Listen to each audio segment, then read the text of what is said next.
Hey guys, welcome to part 2 of measurements. We'll be going on here to number 7. Okay, precision and accuracy. So precision and accuracy are similar but different especially when we're talking about specific terms in chemistry. Precision has to do with how close are the values to each other. I'll just put they to each other, the values that we have. Okay, and this is usually within 1% of each other is what we'll kind of cut off. Accuracy has to do with how close do the values get to the target. Now, if it's on target, then we're going to call it accurate. If it's not, then we're not going to call it accurate. And this is within 1% of the target, not within 1% of each other, like we said here in precision. I'll show you what that means as we go on to part B here.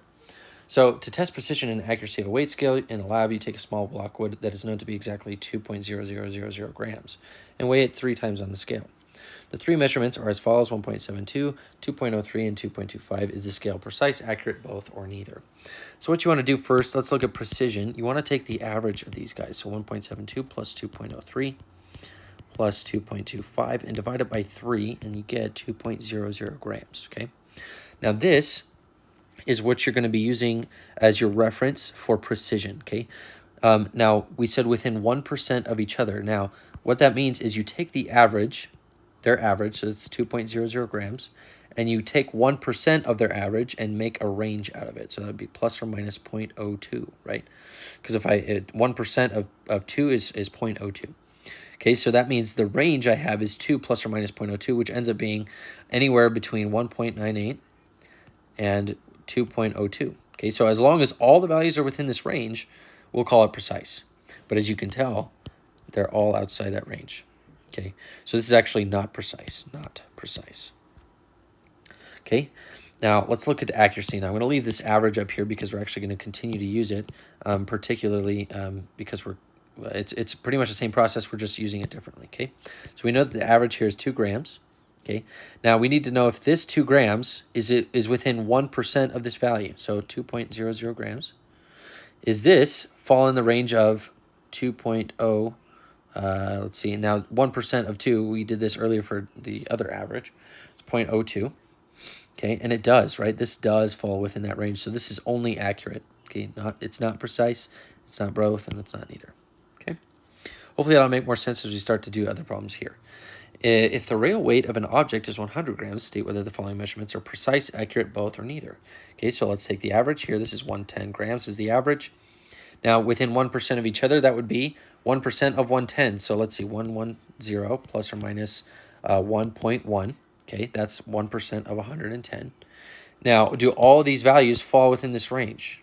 No, right? The range would be 108.9 to 111.1. And no, only one of them falls within that range, right? So this is actually not precise. So we'll say not precise here so far. Now, if we look at accuracy, we're looking to see if this value falls within 1% of the target value. Here's our target value, 100. And you can already tell, no, it doesn't, right? Because 1% of 100 is 1.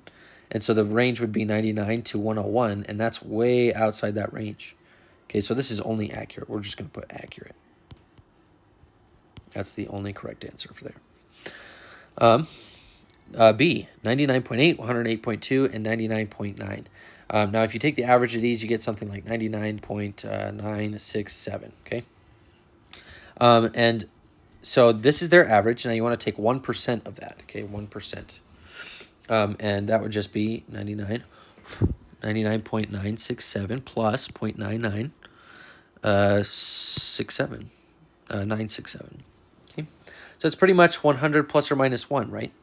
Now you can already kind of tell this range, each of these values is going to fall within this range, right? Those are all close enough to fall within this range. So those are all going to be precise. So it's at least precise. We don't know if it's accurate yet, but we know it's precise for sure. And then looking at this, does this average, their average here, does this average fall within 100 plus or minus 1? And yeah, it does, right? So this is actually both. We're just going to write both here. This is both. Okay. All right, here we get an average of about 100, and we'll just say 108 I guess I can punch this out in the calculator. 108 point plus 107.8 plus 108.1 by 3. Okay, so we get about 107.967. All right. So plus or minus 1.07967, right? So that's our range. Here's our range, 107.967 plus or minus 1.07967. Now, you'll notice that all of these fall within that range, right? So this is definitely precise. Definitely precise. But we can already kind of tell it's not accurate, right? It does not fall within the range of 100 plus or minus 1. Okay? So it's not accurate, so we're just going to say just precise. Just precise. Okay, this one's pretty easy as far as the average goes. That's exactly 100. Okay, but now if we take the range for this would be 100 plus or minus 1. And each of these, at least 2 of them, fall outside of that range, right? So this is not precise so far, not precise. Now, does their average fall within 1% of 100? And it does, right? Right there.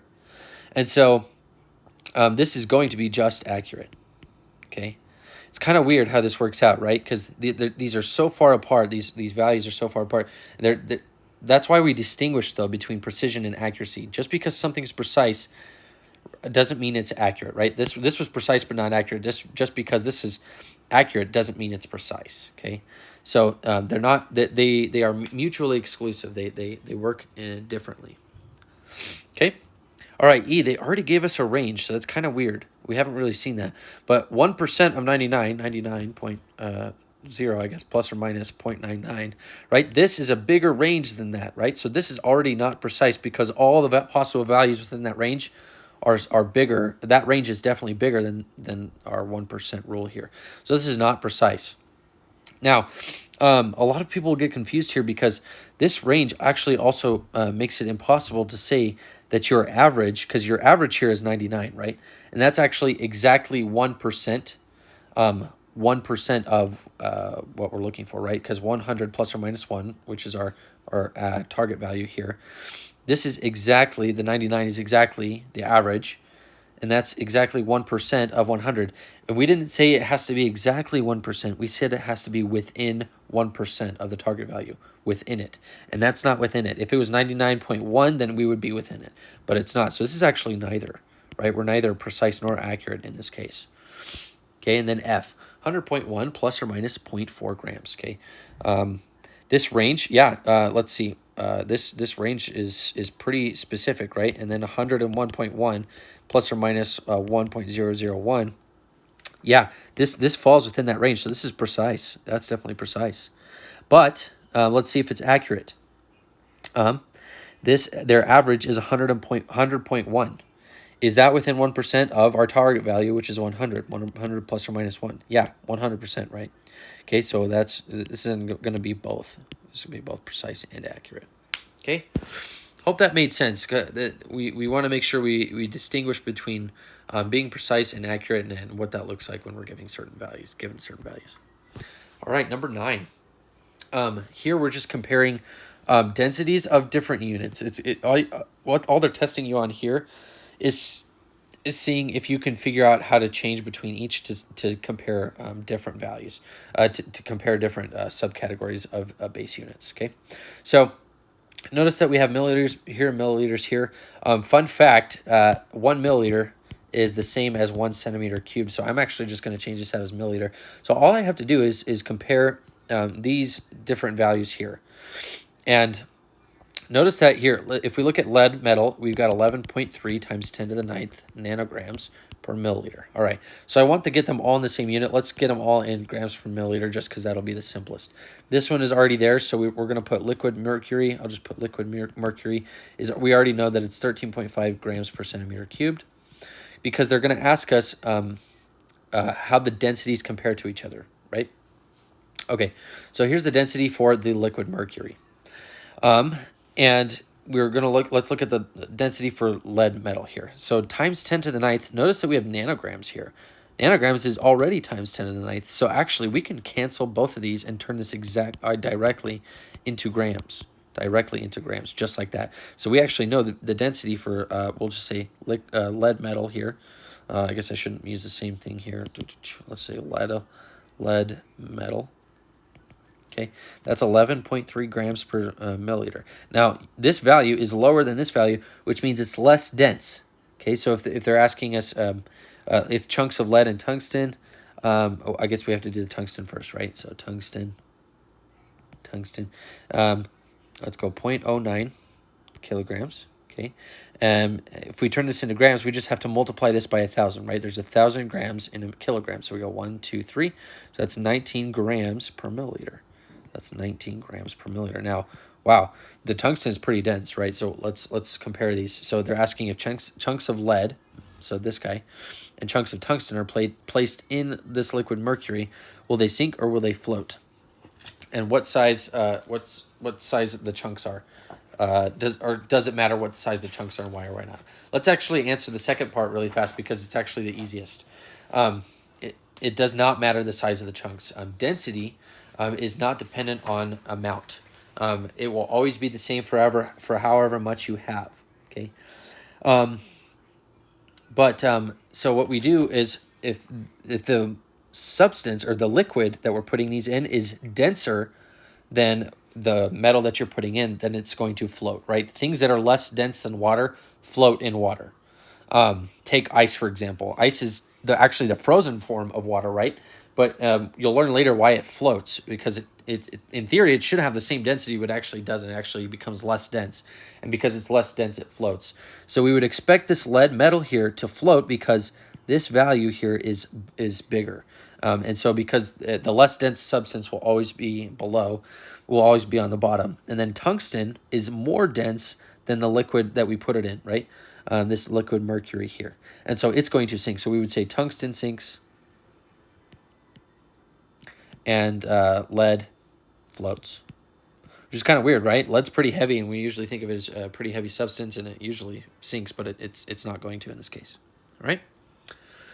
All right, last one. This one, you're going to want to pull out your tool kit for the dimensional analysis again from that last video that we did, okay? So we're going to look first at our conversion factors and measured values and figure out where we need to go, okay? So the price of gold is currently at $1,811.52 per ounce. And then they give us a conversion factor there. A typical gold bar has a mass of 12.4 kilograms. Okay. How much would one of these bars cost? Okay, so what are we looking for? We are looking for the cost of one bar. Okay, the cost of one bar. So I'm actually going to put dollar signs at the end because that's the unit I need to end up with. Okay, and the only unit the only conversion factor that I have that has dollar signs next to it is this 1811.52. And I know if I make the list here, let's make our list. So we got 118.11.52 is equal to 1 ounce of gold. I'm going to put AU for gold. AU. Okay. And then I know that 1 ounce is equal to 28.35 grams. Okay. And that's all they've given me so far. So let's look at this. So what's my measured value? Remember, always start with the measured value. And in this case, they give us 12.4 kilograms. 12.4 kilograms. Awesome. Okay. This will determine my sig figs. So that's 3 sig figs. My answer should come out in 3 sig figs. So let's turn this into grams because I know that I have a grams to ounce conversion over here. So I got 1,000 grams. And then I know that in 28.35 grams, right? I'm going to cancel these grams, cancel those kilograms. I'm going to put in 1 ounce. Okay, that's the same. They're the same. It's a conversion factor, right? And then I know that in 1 ounce, there's $1,811.52, right? And we put it here, but I'll just put it here because we ended up making it a little shorter. And then that's all there is to it. You just cancel out the units, make sure all the other units cancel, and you want to make sure that, and this was technically kilograms per bar, right? And so we ended up with dollars per bar, which is what we were looking for, right? How much does each bar cost? And all you do is multiply everything on the top and divide it by everything on the bottom. So let's do that. So we got 12,400. That's what we do when we multiply the 12.4 times 1,000. And then times 1811.52. And then divided by 28.35. Okay, and that gets us, looks like, wow, that's a large number, 79,2340. Okay, dollars. And remember, I have to be in 3 sig figs for this. So I'm going to put it in just 792,000 to keep it in 3 sig figs. Okay. So that would be our answer right here. $792,000 per bar would be our answer. All right, B, the density of gold is 19.3 grams per centimeter cubed. Suppose a certain gold wedding ring displaced 0.55 milliliters of liquid when dropped in a glass of sparkling cider. How much did this wedding ring cost? Okay, so what are we looking for? We're looking for cost. So we're still looking for dollar signs, actually, right? But we just need to somehow take this measured value, right? Here's our measured value, 0.55 milliliters, and somehow get it into dollars. Okay. So I know sometimes you don't even need to know what's going on. Just write your conversion factors. Okay, so I know that there's 19.3 grams in 1 centimeter cubed, which is the same as, in fact, I'll change it so that you can kind of see the connection here, 1 milliliter. 1 milliliter is the same as 1 centimeter cubed, okay? So I have that conversion. Let's just start with that, see where it takes us. All right, so we've got 1 milliliter and then 19.3 grams. Now, if I were to stop here, I could technically find out how many grams of the gold I have, right? But lucky for us, we know that how many ounces that could be, and that ounces could take us to the dollars, right? So let's go from grams, 28.35, that conversion factor that we had right here for 1 ounce of gold. Okay, and then I know that 1 ounce of gold is $11. Put the comma in the wrong place, sorry. 0.52. And then that, remember, I end up with dollars here on the top. I cancel out ounces here. I cancel out grams here. And my milliliters were canceled out there. And wow, I've already figured out how much that gold ring costs just from doing this connection, using my conversion factor, starting with my measured value, ending with the unit I wanted, and finding out how much this was. So in theory, this was, 0.55 milliliters per gold ring, right? A lot of times we leave this out, but if it helps you, that's really what we're finding, right? Dollars per gold ring. How much did this wedding ring cost? So then you just multiply everything on the top, divide it by everything on the bottom. And in this case, we would get 9.3 times 0.55 times 1811.52, and then divided by 28.35. If you do the math correctly, you get 678.28. Now remember, I'm limited to 2 sig figs here, right? This 0 was preceding, so it's not significant. So I even left it out here. I mean, I could have put it here, but we know that it's not significant. So my answer has to be specific to 2 sig figs. 2 sig figs. And I would just use sig figs just in case on a problem like this, especially in dimensional analysis, because it's really easy to take points off of.